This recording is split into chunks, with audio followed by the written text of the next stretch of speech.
आता है वो अकेला ही। कोई किसी के साथ गया है आज तक? हाँ या ना बोलो, नहीं ना। जिंदगी में हजारों का मेला जुड़ा, और बेटा हंस जब जब उड़ा तब अकेला उड़ा, हंस जब जब उड़ा तब अकेला उड़ा।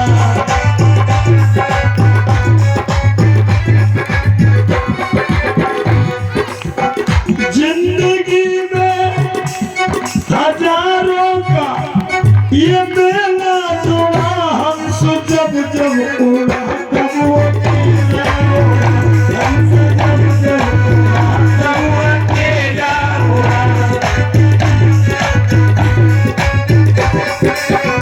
ए बेटी काशी भाई। हाँ भैया। क्यों रो रही हो तुम? भैया मेरे पति खत्म हो गए हैं, अब मैं कैसे जीऊंगी? कोई नहीं है मेरा सहारा नहीं है कोई। बेटी अकेली तुम ही नहीं हो संसार में जिसका पति छोड़ के गया है। आप जैसी लाखों मेरी बहन बेटियां हैं। बेटी धीरज रखो और याद करो, दाने बीन चबाने वाला काशी। हाँ भैया। उसी घाट पर जाए और सोना भस्म किया खाने वाला उसी घाट पर। बेटा चिंता न करो, जो बिल्कुल गरीब है, जिनको एक दाना मिलता है मुश्किल से, वो भी उसी मरघट में जाता है, और जो सोने की भस्म खाता है वो भी उसी मरघट में। नोट जेब में रखने वाला उसी घाट पर जाए, बिना कफन मर जाने वाला उसी घाट पर जाए।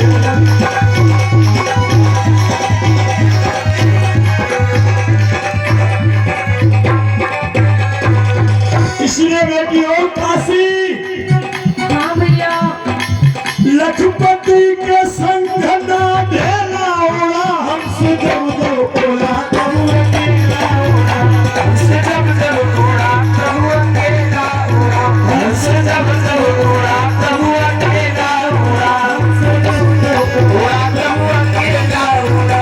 जीवन जब जब गया तब अकेला गया, जीवन जब जब गया तब अकेला गया। धीरज रखो हमारी बेटी, ये जीवन तुम्हें जीना है।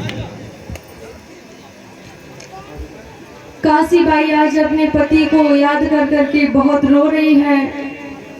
कुछ समय बीतने के बाद जो पड़ोस की महिलाएं होती है ना, ये बेचारी उसको जीने नहीं देती हैं। जिस बहन का पति खत्म हो जाए और ये महिलाएं उसको ऐसे टॉर्चर करती हैं, उसका जीना दुर्लभ कर देती हैं। मैंने सुना है ये, बताओ मैंने सही कहा कि नहीं? करती हो तो उसका जीना दुर्लभ। उसमें उस बहन की कोई गलती तो नहीं होती, लेकिन फिर भी उससे क्या बोलेंगी? जैसे कि अगर वो सुबह सुबह घर से बाहर निकल जाए तो बोलेंगी आगे डायन अपने पति को डसते खा के अब क्या दूसरे का डसने आई है। सुना है मैंने, तो होता है कि नहीं ऐसा? लेकिन ऐसा मत बोला करो। मैं आप लोगों की नहीं कह रही हूँ, आप अपने ऊपर मत ले लेना। लेकिन जैसे जैसे समय बीतता है, उसके ससुराल के लोग, दो दो कौड़ी के लोग उसको परेशान करना स्टार्ट कर देते हैं, उसके ऊपर अत्याचार करते हैं। तब वो सोचती है, मन में विचार करती है कि मेरे साथ यहाँ पे तो अत्याचार होगा, इससे अच्छा है कि मैं अपने मायके चली जाऊं, कम से कम मेरे भैया मेरी रक्षा तो करेंगे। इतना विचार करके वो बेचारी बहन अपने मायके चली जाती है। लेकिन मायके में भी क्या उसको चैन से जीने दिया जाता है? नहीं, वहां पर भी उसके मायके के पड़ोसी उसको परेशान करते हैं। और जहां तक कि उसके जो खुद के ब्राह्मण भाई थे दुष्ट, वो उसके साथ अत्याचार करते हैं। काशीबाई बहुत सुंदर थी, लेकिन कभी कभी अधिक सुंदरता जी का जंजाल बन जाती है। उस बहन के खुद के ब्राह्मण भाइयों ने उसके साथ दुराचार किया, व्यभिचार किया, अत्याचार किया और जहां तक कि उसका शारीरिक शोषण भी किया।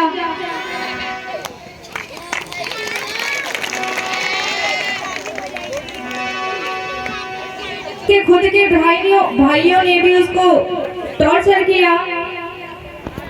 उसने बहुत समझाया कि भैया मैं तो तुम्हारी सगी बहन हूँ, तुम्हारी माँ।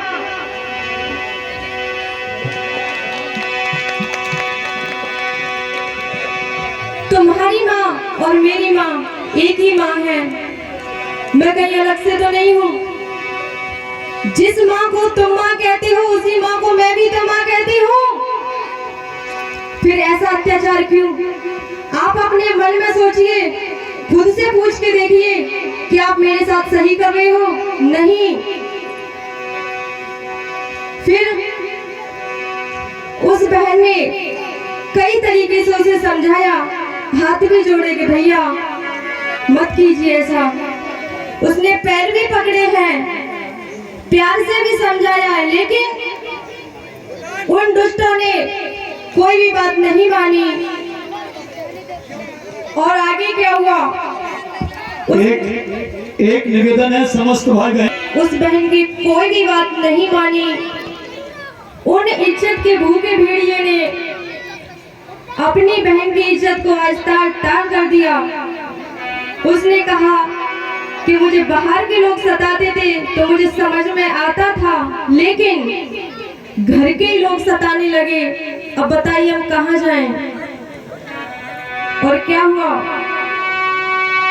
काशी चीखी और चिल्लाई, अपनी इज्जत बचा नहीं पाई। शरणं गच्छामि, धम्मं शरणं गच्छामि, धम्मं शरणं गच्छामि, धम्मं शरणं गच्छामि।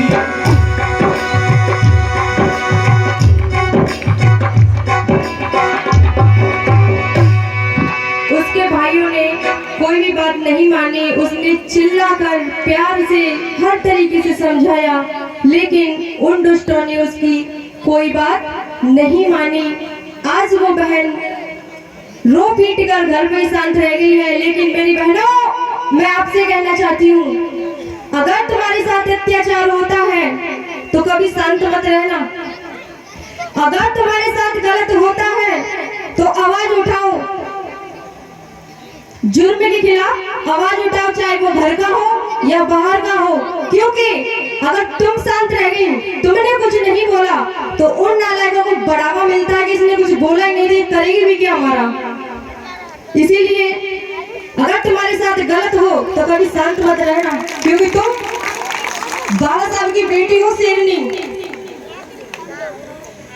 आज वो बहन अपनी सोचने लगी कि अगर मैं किसी को बताऊंगी तो मेरे घर की इज्जत जाएगी। उसने किसी से कुछ नहीं बोला, लेकिन मन में विचार करने लगी कि मैं क्या करूं। मेरे साथ तो ऐसे अत्याचार होते रहेंगे, मैं कहाँ जाऊं, कहाँ नहीं जाऊं। और वो कुछ दिनों के बाद में उसे पता चला कि वो गर्भवती हो गई है। तो उसने सोचा कि अब तो मैं समाज में मुंह दिखाने लायक नहीं रही, अब क्या करूं मैं।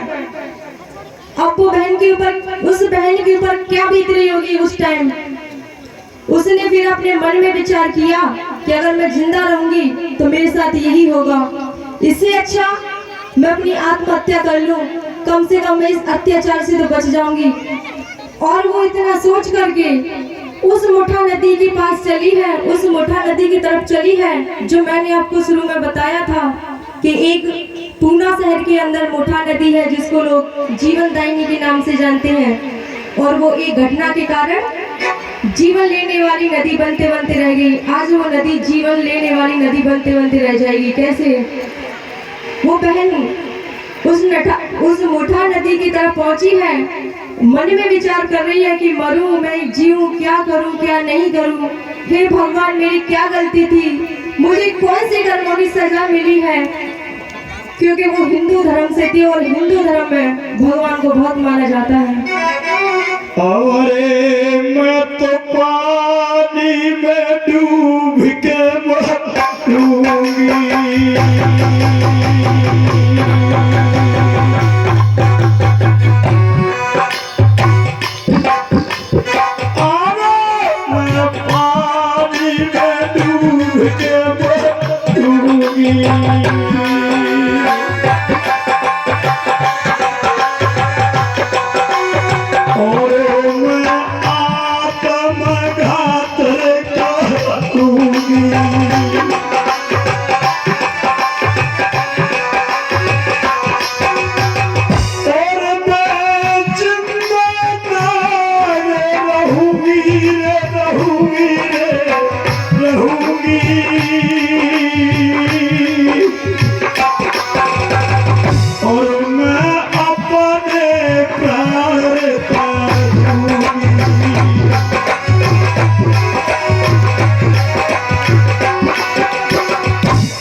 इस तरह से अपने मन में विचार करने लगी कि अब मुझे नहीं जीना, मुझे तो मरना है।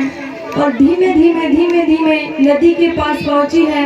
इधर महामना ज्योतिबाराव जी उधर से गुजर रहे थे। उन्होंने देखा कि वो नदी के पास कोई लड़की जा रही है। पता लग रहा है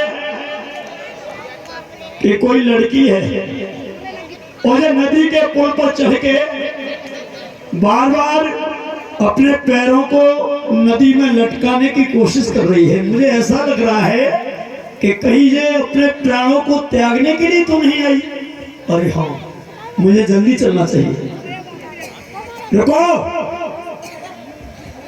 बेटी, रुको। ए लड़की, क्या कर रही हो? कौन हो तुम? कौन हो और कहां से आई हो? और ये तुम कदम उठा रही हो, क्या सही है?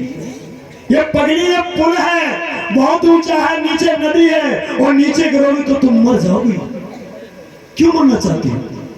भैया, हाँ, मैं एक ब्राह्मण परिवार से हूँ, एक ब्राह्मण परिवार की बेटी हूँ। मेरी कम उम्र में शादी हो गई थी और मेरा नाम काशीबाई है। शादी के कुछ सालों बाद मेरे पति इस संसार को छोड़कर चले गए। मेरा कोई नहीं है, लोग मेरे साथ अत्याचार करते हैं। अच्छा? ससुराल में मेरे पति के खत्म होने के बाद मुझे दो बॉडी के लोग देखने लगे। फिर मैंने सोचा कि मैं अपने मायके चली जाऊं, लेकिन भैया मायके में भी मुझे चैन से नहीं जीने देते हैं। मेरे खुद के दुष्ट भाइयों ने मेरे साथ अत्याचार किया है, दुराचार किया है, मेरा शारीरिक शोषण किया है। भैया, आज उन पापियों का पाप है मेरे पेट में। बताइए मैं क्या करूं? क्या मैं समाज में रहने लायक रही हूं? नहीं भैया, ये समाज के लोग मुझे ताने मारेंगे कि काला मुंह करा लिया है, कुलच्छनी है, पापिनी है। बताइए भैया, मैं कैसे रह सकती हूँ? अरे भैया, मैं बोल सकती हूँ, सुन सकती हूँ, लेकिन मैं ऐसी बनी घूम रही हूँ क्योंकि मेरे कहने से और सुनने से कोई फर्क नहीं पड़ता किसी को, तो मैं क्या बोलूंगी। आप कौन से शहर से हो बेटा? पूना शहर से हूँ मैं। परिवार कौन सी जाति का परिवार है? ब्राह्मण। और जिन लोगों ने तुम्हारे साथ अत्याचार किया था वो कौन थे? वो भी ब्राह्मण ही थे। गांव के थे कि तुम्हारे परिवार के? परिवार के भी थे। परिवार के थे कि तुम्हारे पिता की पैदा हुई की संतान तुम्हारे खास भाई थे? मेरे खास भाई थे भैया। अरे भगवान, धन्य रे ब्राह्मण। समझ रहे हो? समझ में आ गया? जब ये ब्राह्मण अपने रियल सिस्टर खास बहन को नहीं चूकेंगे तो ऐ मेरे SC ST OBC समाज, अपनी बहन बेटियों की इज्जत इनसे बचा के रखना, क्योंकि हमारी बहन बेटियों की इज्जत इनके सामने दो कोड़े की नहीं है। बेटी तुम घबराओ मत, भैया मैं क्या करूं? तुम भले ही ब्राह्मण की बेटी हो, लेकिन मैं जो तुम्हारा फले तुम्हें अपनी सगी बहन से भी ज्यादा प्यार दूंगा, ज्यादा सम्मान दूंगा। चलो मेरा घर पड़ा है और पूरे जीवन भर आप मेरे घर पर रहिए, किसी बात की कोई टेंशन मत करिए। चलो बेटा। नहीं भैया, मुझे किसी पर भी विश्वास नहीं है। मैं यहाँ मरने आई थी, आपने मुझे क्यों बचाया? मुझे मर जाने दीजिए भैया। बहन, मरने के लिए कोई बड़ी बात नहीं है, कभी भी मर जाओ, लेकिन समस्या का समाधान आत्महत्या नहीं है। किसी भी समस्या का समाधान सुसाइड नहीं है। समस्या का समाधान बेटा समस्या से जूझना है, संघर्ष करना है। हमें अपने जीवन में उतार चढ़ाव तमाम आएंगे, लेकिन तमाम उतार चढ़ाव से हमें लड़ते हुए, झगड़ते हुए और संघर्ष करके अपने जीवन को बचा करके और दुनिया को करके दिखाना है कि हमारे ऊपर इतने विपत्तियों के पहाड़ टूटे, लेकिन फिर भी हम जिंदे हैं और लोगों के लिए मिसाल बनने का काम करो बेटा। ठीक है भैया, अगर आप कह रहे